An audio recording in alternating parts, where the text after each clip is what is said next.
semua, di video kali ini aku akan berbagi cerita tentang sebuah buku yang baru saja aku baca. Buku ini bentuknya lagi-lagi adalah kumpulan cerita pendek.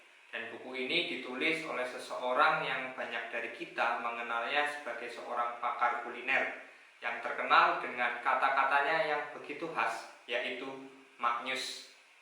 Ya, beliau adalah Bondan Winarno. Dan ini adalah buku kumpulan cerita pendeknya yang berjudul Petang Panjang di Central Park.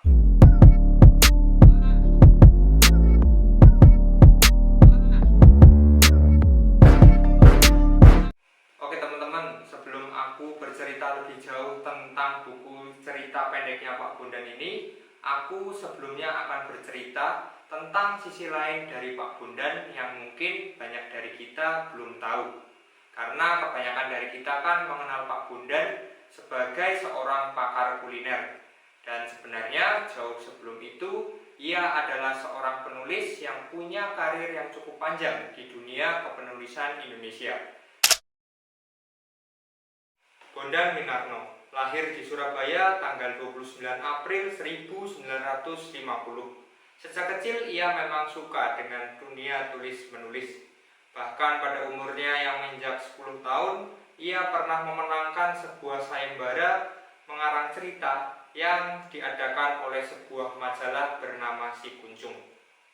Lalu Pak Bondan juga pernah mengecap pendidikan tinggi di Fakultas Teknik jurusan Arsitektur Universitas Diponegoro. Tapi beliau tidak menyelesaikan kuliahnya karena terkendala biaya. Pak Bondan menulis berbagai macam judul buku. Opininya pun tersebar di berbagai media massa dan isu yang ia tulis pun punya cakupan yang cukup luas, mulai dari masalah sosial, lingkungan, dan juga ekonomi. Ia pernah menjabat sebagai wakil pimpinan redaksi dari sebuah majalah ekonomi yang ada di Indonesia bernama SWA, dan ia juga pernah menjabat sebagai pimpinan redaksi dari sebuah harian bernama Suara Pembaruan.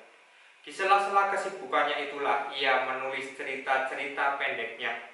Menurutnya, menulis cerita-cerita pendek adalah obat penawar jenuh yang paling ampuh.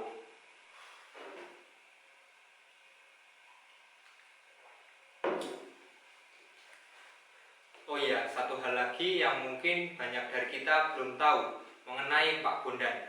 Pada tahun 1997, Pak Bondan menggegerkan banyak orang karena pada waktu itu bukunya yang berjudul Bre-X, Sebungkah Emas di Kaki Pelangi, terbit.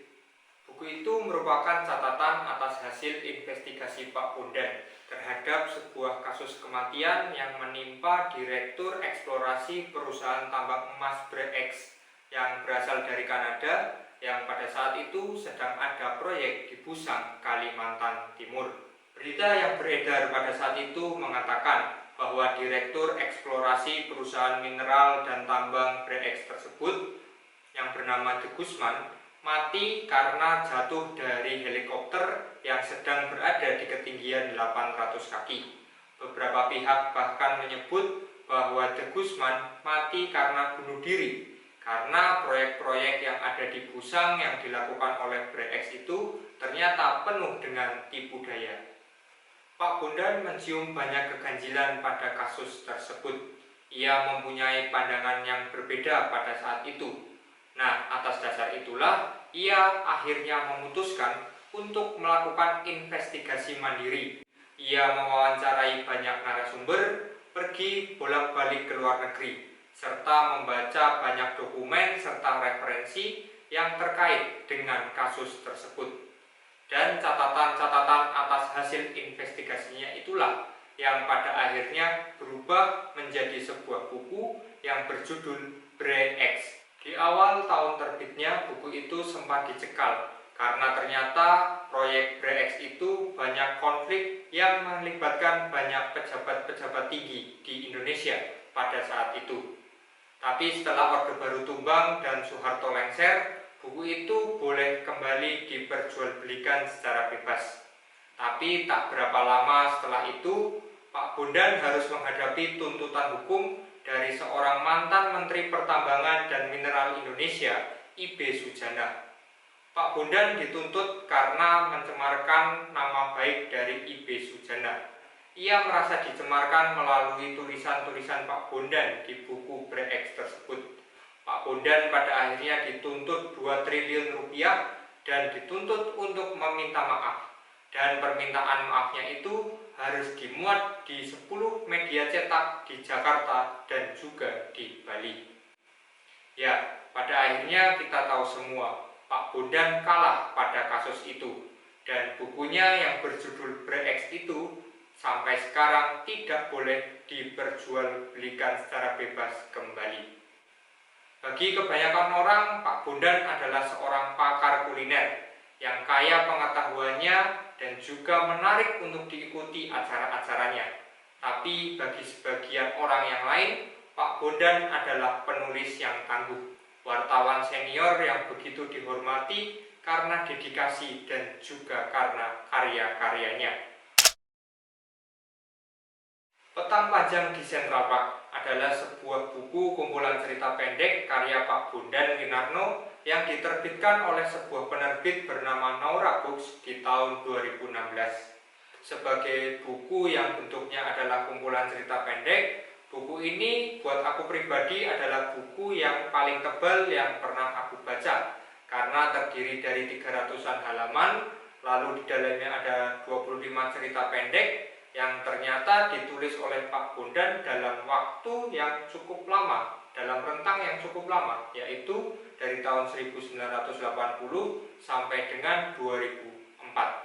Ya, menurutku kalau cover dari buku ini itu, menurutku covernya bagus, terus ilustrasinya cantik, punya perpaduan warna yang pas, dan juga font yang digunakan di dalam buku ini, di dalam cover ini sebagai judul itu enak untuk dilihat mata. 25 cerita pendek yang ada di dalam buku ini kebanyakan punya tema besar soal cinta, dan setting tempatnya itu kebanyakan juga ada di luar negeri.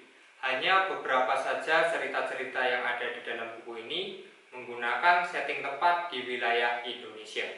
Dengan bahasa yang sederhana, terus istilah-istilah yang ada itu juga tidak sulit untuk kita pahami, dan cerita yang begitu mengalir, buku ini dengan mudah akan membuat kalian jatuh cinta dan betah untuk menghabiskan halaman demi halamannya. Dari 25 cerita pendek yang ada di dalam buku Pak Bondan ini, ada 3 cerita pendek yang menjadi favorit aku. Yang pertama, Gazel, yang kedua, Konspirasi, dan yang ketiga, Doa Seorang Perawan. Dan seperti biasa, aku mempunyai alasan tersendiri mengapa 3 cerita pendek tersebut menjadi favorit aku di dalam buku kumpulan cerita Pak Bondan ini. Gazel. Cerita pendek ini ditulis Pak Bondan Winarno selepas ia bertugas menjadi wartawan di daerah Kenya, Afrika. Saking apiknya cerpen ini pernah memenangkan lomba penulisan cerita pendek yang pernah diadakan majalah Femina pada tahun 1984.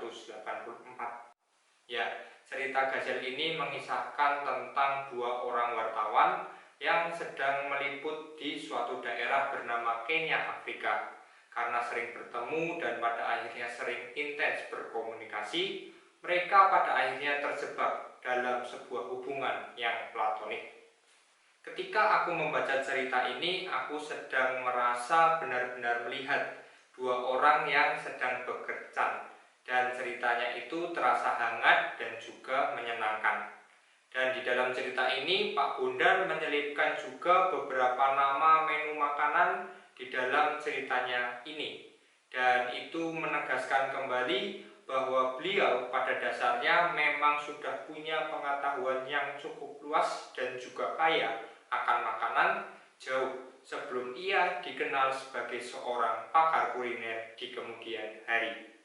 Cerita yang kedua berjudul Konspirasi. Ya, konspirasi ini di dalamnya kita akan bertemu dengan 4 orang tokoh yang mempunyai latar belakang yang berbeda-beda. Tokoh yang pertama, Pinto, seorang jurnalis, Gusto, seorang komandan militer yang merupakan kakak kandung dari Pinto. Lalu ada tokoh ketiga bernama Patrick Uhai. Dia adalah seorang penjahat kelas kakap yang pernah divonis dan dihukum karena terlibat kasus penyelundupan senjata. Dan tokoh keempat adalah Catherine atau biasa dipanggil Cat. Dia adalah seorang perempuan misterius yang pada akhirnya kita tahu di sini bahwa ia adalah anak buah dari Patrick Uhai. Ketika aku sedang membaca cerita konspirasi ini, aku seolah-olah sedang menikmati sebuah film drama yang kental dengan nuansa politik. Ceritanya seru, menegangkan, dan juga menurutku berakhir dengan dramatis. Dan penulis berhasil membuat kita untuk terus-menerus menebak bagaimana akhir dari cerita ini. Intinya ketika membaca halaman per halaman, aku terasa begitu menikmati dan juga ingin tahu kejadian-kejadian apa yang selanjutnya akan terjadi kepada tokoh-tokoh yang ada. Dan di akhir cerita tadi, kita juga akan tahu pada akhirnya nanti bahwa apa yang dimaksud dengan konspirasi di dalam cerita ini. Cerita yang ketiga, doa seorang perawan. Melalui cerita ini, Pak Bondan ingin memberikan gambaran kepada kita, para pembaca, melihat bagaimana kondisi dan kehidupan para masyarakat biasa, masyarakat sipil di tengah medan perang. Tokoh utama pada cerita kali ini adalah seorang perempuan bernama Azra Kosarik. Sedangkan perang yang dipilih Pak Bondan sebagai latar peristiwa di dalam ceritanya ini adalah perang antar etnis di Serbia yang pernah terjadi di kota Sarajevo, salah satunya di kota Sarajevo yang terjadi dalam kurun waktu 3 tahun antara 1992 sampai dengan 1995. Dan kita tahu perang antar etnis di Serbia ini mayoritas korbannya adalah umat muslim. Setelah membaca cerita doa seorang perawan, aku makin yakin bahwa perang apapun bentuknya, apapun tujuannya, hanyalah mainan dari para elit politik belaka. Dan kita sebagai warga biasa, warga sipil, biasanya justru yang paling menderita. Di dalam peperangan, kita tidak akan mendapatkan apa-apa, kecuali 3 hal. Yang pertama, kengerian, yang kedua, kesedihan, dan yang ketiga, kehilangan orang-orang yang kita sayang. Ya, politik memang bisa sejahat itu sejak dahulu kala.